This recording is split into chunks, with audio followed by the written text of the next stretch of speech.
Hey guys, how's it going? Going to do a bit of an update on the V80. We've finally got it back in the stable here. So a fair bit's happened, and I'll give you a bit of an update on just where it's at and what we're up to next. So we've just got it back. Took it to get some custom air conditioning lines made. So now the old girl has ice cold air. Cool as Eskimo toes. You may notice that there's been a pretty significant change in the pipe work. In an effort to combat the underbonnet heat that we've been experiencing, we had to just make the decision to just heat wrap all of the hot side and the pipes. It's a shame to cover up that really nice ceramic coating that was on there, but unfortunately we just had to. As we've said several times, it's not a show car, so we need it practical more than anything, so we've just had to bite the bullet and do it. It has made a significant difference, especially to the temperature around the guards and the bonnet and things like that were getting real hot. I'm still not happy with the heat on these fuse boxes, so we are going to soon actually make some solid heat shields just around those fuse boxes, just to try and keep them cool. As you can see, there is no shocky rubbers left. They have been melted. So now we've got the heat wrap on there, going to sort that out. So we've got some new ones here. We've got to try some Nolithane, see if that handles the heat a little bit better. So they'll be getting replaced soon. Another thing that's changed too is we've actually installed a proper automatic brake pedal. It has actually made the car a lot nicer to drive. As you may see here, that is a Statesman indicator stalk with cruise control switches on it. I did hook up the cruise control, tried to get it to work with the controls I put on the steering wheel. I still don't know why, but it just wouldn't work. The button would activate the cruise control and it would be ready to go, but for some reason the switch just wouldn't select the set and reset options, and it wouldn't maintain a speed. So we tried a few things, tried different modules, tried different stuff. Eventually I just got the old stalk and I've just wired that into the controls just to see if that was the problem, and sure enough, the cruise control works now.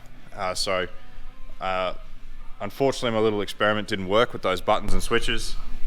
So the next step is just to find a way to mount that stalk somehow so that it's presentable and usable. So another issue we found, I was chasing some oil leaks and we could not, for the life of me, I could not figure out where it was coming from. It looked like engine oil, but it didn't feel like it, and we chased it. There was an actual oil leak from the block on the side, that distribution block down there that comes off the sump that provides the oil and sends it up to the oil cooler. But we fixed all those oil leaks and it was still leaking oil. When I pulled the hot side off to do all the heat wrapping, I finally found it, and it is actually leaking out of the back of the power steering pump, and that's why we couldn't find it. Because what was happening when we were driving, it would run along the block and then it would run down and off the bottom, and we'd just end up with oil all over the transfer case and the cross member back there, and oil all over the power steering lines, but without any lines actually leaking, because we checked that and it was just doing my head in. But now we know where it is.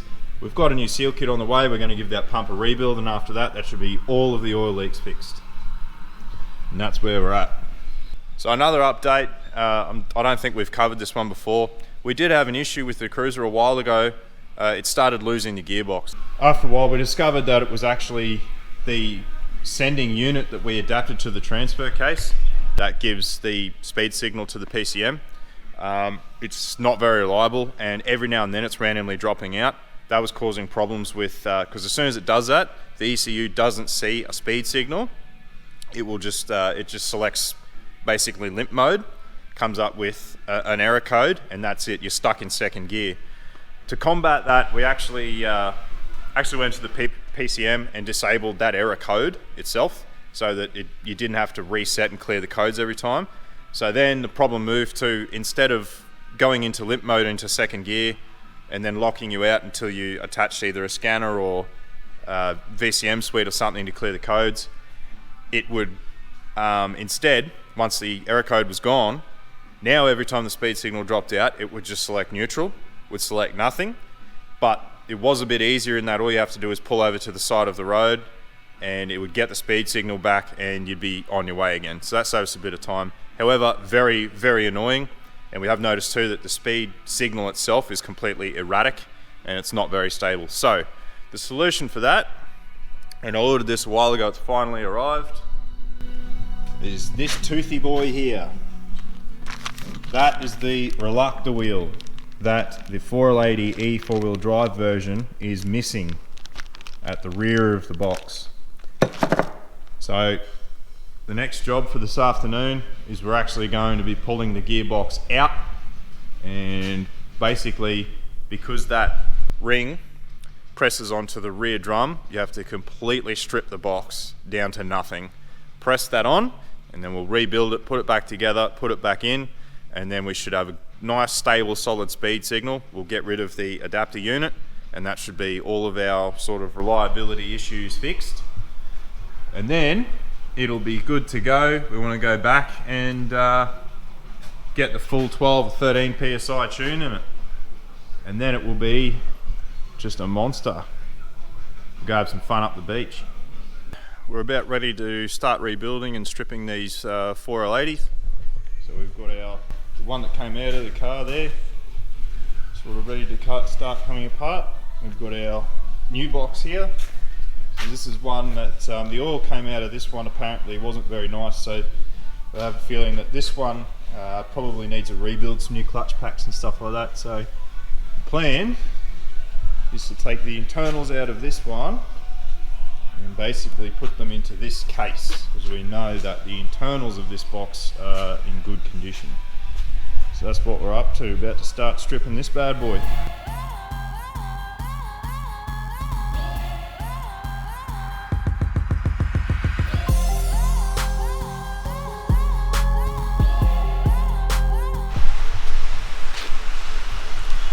Alright guys, that's with the pan and filter and everything off.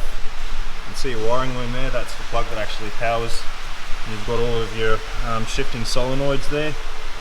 So we'll remove that wiring loom and then the valve body can come off.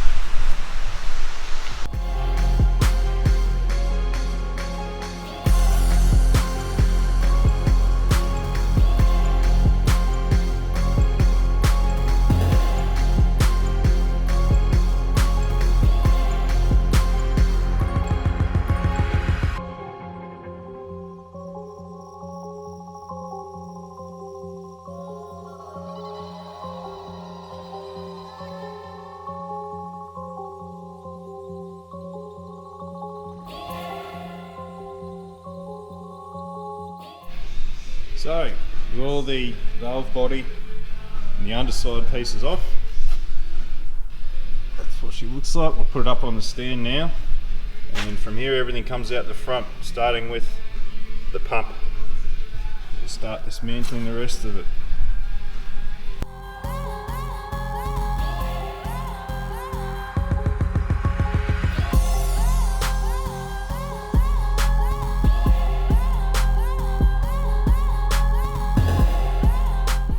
There you have it folks, one completely dismantled 4L80E. Everything looks pretty good, fairly happy with all of the bands and clutches. So this is the rear drum, and that's our new reluctor wheel.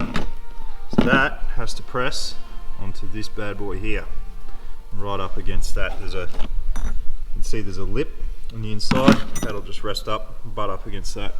So the next step is to try and press that on there. We'll have a crack at it. Okay, so we've got our press set up. It's a little bit agricultural, but it should do the job. Just need to get these plates just under the lip so that that drum can just press down over the top of it. Got it as vertical as we can, so we'll give it a go.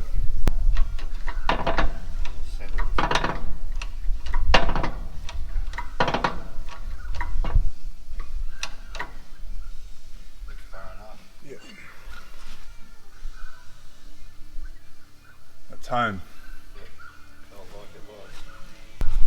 And there it is.